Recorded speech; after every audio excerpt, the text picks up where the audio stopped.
mutuas son entidades que están controladas absolutamente por la patronal y que funcionan bajo unos principios que nosotros queremos denunciar. En el tiempo, los órganos de gobierno de las mutuas tenían una composición distinta.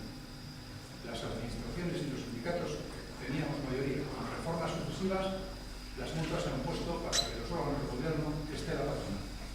Y la patronal quiere utilizar a las mutuas y exige a los gobiernos que le den todavía más competencias.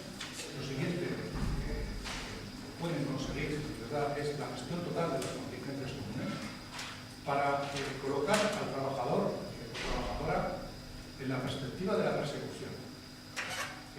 La salud laboral es un derecho, no hay enfermedades sino enfermos, y a partir de ahí, desde concepciones y principios como que lo que hay que primar son la competitividad y la productividad, se trata de ponerle al servicio de una concepción personal el instrumento que son las mutuas.